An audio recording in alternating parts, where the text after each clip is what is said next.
Hello students, நான் Sri Krishna Ignite Maths டீம்லேருந்து. Hello students, நான் ஹரிகிருஷ்ணன், நானும் இக்னைட் மேத்ஸ் மென்டர். அண்ட் இன்னைக்கு நம்ம வந்து ஜேஇ மெயின்ஸில் எப்படி 95% மேலே மேக்ஸில் வாங்கலான்னு பார்க்க போகிறோம். ஸோ மேக்ஸை பொறுத்த வரைக்கும் எல்லாருக்கும் ஒரு பிம்பம் இருக்கும், இந்த மாதிரி மேக்ஸ் வந்து ஒரு ஹார்டான சப்ஜெக்ட், மார்க்ஸ் ஈஸியாக வாங்க முடியாது அப்படின்னு. ஆனால் மேக்ஸில் பெர்சன்டைல் வாங்குறது ஈஸி.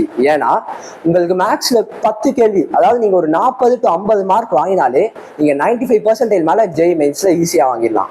ஏன்னா நிறைய பேர் வந்து மேக்ஸில் கம்மி கேள்வி அட்டென்ட் பண்ணுறதுனால பெர்சன்டைல்ன்றது வந்து மற்றவங்க பெர்ஃபார்மன்ஸ்லையும் அஃபெக்ட் ஆகுது. அதனால நம்ம ஈஸியாக 10 கேள்வி 12 கேள்வி கரெக்டாக போட்டோம்னா நம்ம மேக்ஸில் 95% மேலே ஈஸியாக வாங்கிடலாம். ஸோ நம்ம ப்ரிப்பரேஷனை எப்படி இதுக்கேற்ற மாதிரி டியூன் பண்ணிக்கிறதுன்னு பார்க்கலாம்.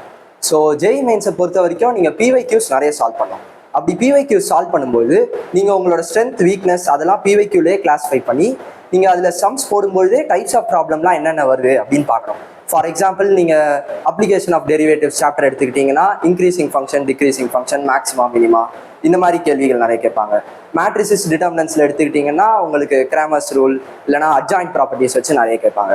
இது தவிர 3D ஜாமெட்ரி அந்த மாதிரி ஃப்ரீக்வெண்ட்லி ஆஸ்க்ட் சாப்டர்ஸ்லாம் வந்து image of a line, image of a point இல்லைனா distance, shortest distance between line and point, இந்த மாதிரி கேள்வியெல்லாம் ஃப்ரீக்வெண்ட்டாக கேட்பாங்க. ஸோ நீங்கள் ஆர்கேவ் சால்வ் பண்ணும்போது இந்த மாதிரி கேள்வியெல்லாம் வந்து ஹை வெயிட்டேஜ் கொடுத்து சால்வ் பண்ண ட்ரை பண்ணுங்க. அண்ட் நிறைய ஈஸி சாப்டர்ஸும் இருக்கும். ஃபார் எக்ஸாம்பிள் உங்களுக்கு ஸ்டாட்டிஸ்டிக்ஸ், மொத்த சாப்டர்லேயே மீன், மீடியன், மோட், ரிலேஷன், அதுக்கப்புறம் finding mean, median and mode, இந்த ஃபார்முலா எல்லாத்தையும் நீங்கள் கவர் பண்ணிட்டீங்கன்னா அந்த சாப்டரில் வேறு எதுவுமே இல்லை. அண்ட் இந்த மாதிரி basic chapters like logarithm, trigonometry, limits, இதுலலாம் வந்து நீங்கள் வந்து கேள்வி கம்மியாகுதுன்றதுனால நெக்லெக்ட் பண்ணக்கூடாது. ஏன்னா இதில் இருக்கிற பேசிக்ஸ் தான் உங்களுக்கு ஃபியூச்சரில் இருக்கிற இன்டிகிரேஷன் அப்புறம் டிஃபரன்சியேஷன் சாப்டர்ஸ்லாம் நிறைய வரும். ஸோ இந்த சாப்டர்ஸோட கான்செப்ட்ஸ் உங்களுக்கு தரவா இருந்துச்சுன்னா நீங்கள் மற்ற சாப்டர்ஸை இன்னும் ஈஸியாக பண்ணலாம். ஏன்னா மேக்ஸை பொறுத்த வரைக்கும் நம்ம பேசிக்லேருந்து தான் நம்ம அட்வான்ஸாக பில்ட் பண்ணுறோம். ஸோ நீங்கள் பேசிக்கில் ஸ்ட்ராங்காக இருந்தீங்கன்னா டஃபர் கொஸ்டின்ஸை நீங்கள் அட்டெம்ப்ட் பண்ணுறதுக்கு நிறைய வாய்ப்புகள் இருக்குது. ஸோ நீங்கள் எக்ஸாம் சால்வ் பண்ணும்போது கேள்வி சின்னதாக இருந்தால் அதை பார்த்து இது ஈஸியாக இருக்கும்னு நினைக்கக்கூடாது. அதே மாதிரி கேள்வி பெருசாக இருந்தால் இது கஷ்டமாக இருக்கும்னு விட்டுட்டு போயிடக்கூடாது. கேள்வியை ஒரு தடவை நல்லா படித்து பார்த்துட்டு அதில் உங்களுக்கு தெரிஞ்ச கான்செப்ட் இருக்கா, தெரியாத கான்செப்ட் இருக்கா அனலைஸ் பண்ணி அப்புறம் கேள்வி அட்டன் பண்ணுங்கள்.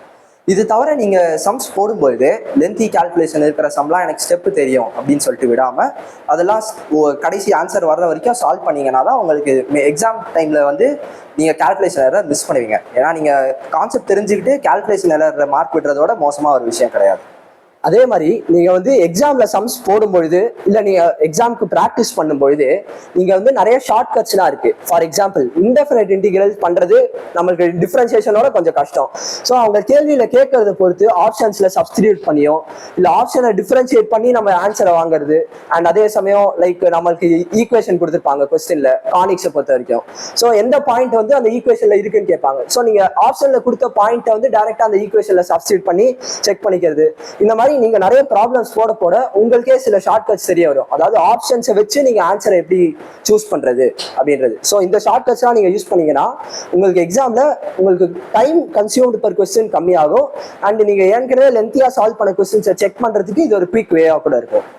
ஸோ லாஸ்ட் சில வருஷத்துல எப்படி மேக்ஸ்ல கேள்வி கேட்டிருக்காங்க எந்தெந்த சாப்டர்ல இருந்து அப்படின்றதுக்கு ஒரு டேட்டா இருக்கு, அதை இப்போ பார்க்கலாம்.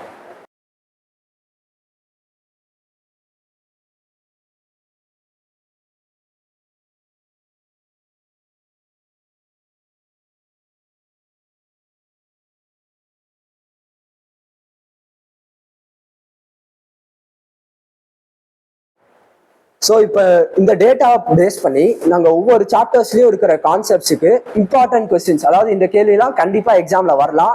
ஸோ இந்த கேள்விலாம் நீங்கள் பார்க்கும்பொழுது உங்களுக்கு எப்படி சால்வ் பண்ணணும்னு தெரியணுன்றதுக்காக நாங்கள் +4 மார்க் சீரீஸ்னு ஒன்று பண்ண போகிறோம்.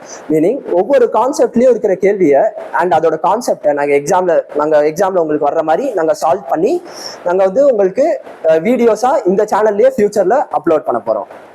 For further updates, Ignite channel follow பண்ணுங்க. உங்களுக்கு வேற ஏதாவது டவுட்ஸ் இருந்தா கமெண்ட் செக்ஷன்ல போடுங்க. All the best from Team Ignite.